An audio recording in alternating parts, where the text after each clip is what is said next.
کے ساتھ جڑا ہوا ہے، وہ تو درود کے بغیر دن گزار ہی نہیں سکتا، الگ سے نہ بھی پڑھے تو اس کو نماز کے اندر درود پڑھنا ہی ہوتا ہے۔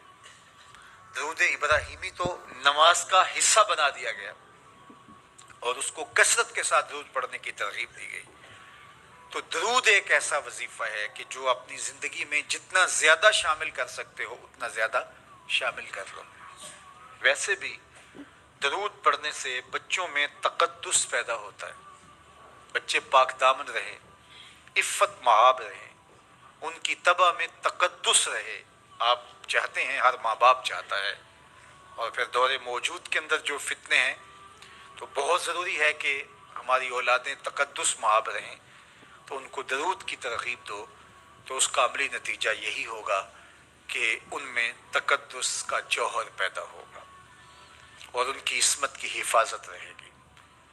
اور درود شریف پڑھنے والے بچے اور درود شریف نہ پڑھنے والے بچے دونوں کی عادات میں فرق ہوتا ہے۔ درود پڑھنے والوں کی طبع میں رقت، لطافت، نرمی، محبت، شفقت جیسے جذبات پیدا ہوتے ہیں۔ یہ درود شریف کا عملی نتیجہ ہے۔ بعض لوگوں کو شکایت ہوتی ہے کہ ہمارے بچے بڑے اکھڑ ہیں، بڑے تند مزاج ہیں، بڑے سخت گیر ہیں، تو اس کا علاج کیا ہے؟ تو اس کا علاج یہی ہے کہ ان کو درود کی تسبیح دو۔ درود اکڑ توڑ دیتا ہے، طبیعت کی تندی نکال دیتا ہے، طبائع کی تلخیاں ختم کر دیتا ہے، محمد عربی کے نام کی مٹھاس پیدا کر دیتا ہے۔ حضور کا نام شہد سے میٹھا ہے، دل آویز ہے، کھنڈ میں اتنی مٹھاس نہیں ہے، شکر اور گڑ میں اتنی مٹھاس نہیں ہے، شہد میں اتنی مٹھاس نہیں ہے، قند اور نبات میں اتنی مٹھاس نہیں ہے جتنی نام محمد میں رکھی گئی۔ ان کا نام لبوں پر آئے، میٹھا میٹھا منہ ہو جائے، ان کے بول بہاروں جیسے اور اصحاب ستاروں جیسے، ان سا پیارا اور نہ کوئی، ان سے بچھڑ کے لکڑی روئی، جب وہ سیر کو جایا کرتے سر پہ بادل سایا کرتے۔ میرے شہر کے ایک پنجابی شاعر ہیں، انہوں نے تو قلم ہی توڑ دیا نا، تینوں سینے دی میں ٹھانڈا کھاں، اگر آپ کا ذوق ہو تو،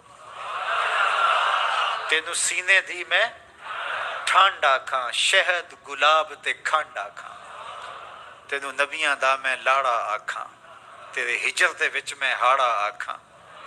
تو ان کا نام ہی میٹھا ہے، دل آویز ہے۔ تو درود غصہ ختم کرتا ہے، طبیعت کی تلخی اور تندی مٹا دیتا ہے، اکھڑ پن ختم کرتا ہے۔ تو آپ اگر چاہیں کہ اولاد اکھڑ ہے تو ان کو کسی طرح درود پہ لے آئیں، درود کی تسبیح ان کے ہاتھ میں دے دیں، تو ان کی طبع میں نفاست بھی آئے گی، ان کی طبع میں لطافت بھی آئے گی، ان کی طبع میں رقت بھی آئے گی، ان کی طبع میں محبت بھی آئے گی، ان کی طبع کے اندر جو ہے وہ لیاقت بھی پیدا ہوگی۔ درود پڑھنے والا بچہ ذہنی استعداد میں درود نہ پڑھنے والے بچے سے بہتر ہوتا ہے۔ یہ بھی آپ تجربہ کر کے دیکھ لیں، دو بچے برابر ذہنی استعداد رکھتے ہوں اور ان میں سے ایک بچہ درود پڑھتا ہو اور ایک درود نہ پڑھتا ہو تو درود پڑھنے والا بچہ آگے ہوگا۔ یہ درود کی برکتیں ہیں، یہ درود کی رحمتیں ہیں۔ تو درود کثرت سے پڑھنا اپنی اولاد کو سکھائیں گے۔ ہفتہ روزہ آپ محافل کا گھر میں انعقاد کر لیجئے اور اس میں صرف درود ہی پڑھ لیجئے، تو انشاءاللہ اس سے آپ دیکھیں گے کہ اولاد کو اس کا فرق پڑتا ہے۔ یہ تربیت کا ایک آسان نسخہ ہے اور یہ وہ وظیفہ ہے جس سے تھکن نہیں ہوتی، یہ وہ وظیفہ ہے جس سے طبیعت میں تلخی نہیں آتی۔ کہتے ہیں وظیفہ میں نے پڑھا ہے تو وظیفہ پڑھتے پڑھتے میری طبیعت میں یہ ہو گیا ہے۔ وہ بعض کہتے ہیں وظیفہ الٹ پڑ گیا ہے۔ بڑے وظیفے الٹ پڑھ سکتے ہیں لیکن درود الٹ نہیں پڑتا، درود ہے ہی سیدھا، یہ الٹوں کو بھی سیدھا کر دیتا ہے۔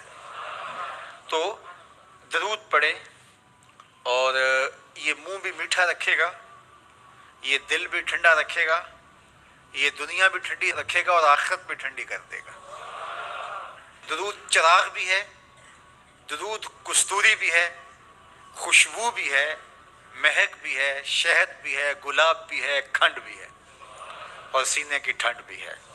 تو درود اپنی طبع کے اندر اچھی طرح سے راسخ کر لیں اور اپنی اولادوں کی طبع میں اس کو راسخ کریں۔ اس سے آپ عملاً دیکھیں گے، میں سالوں کی بات نہیں کرتا، اشروں مہینوں کے اندر آپ فرق پڑتا دیکھیں گے۔ میرے اور آپ کے آقا و مولا نے ارشاد فرمایا، قیامت کے دن میرے سب سے قریب وہ ہوگا جو کثرت سے میرے اوپر درود پڑھنے والا ہوگا۔ تو یہ حضور کی قربت کا ضامن ہے درود۔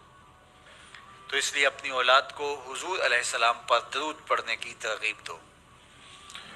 بچپن میں ہی اپنے گھر کے اندر مجالس درود قائم کرو۔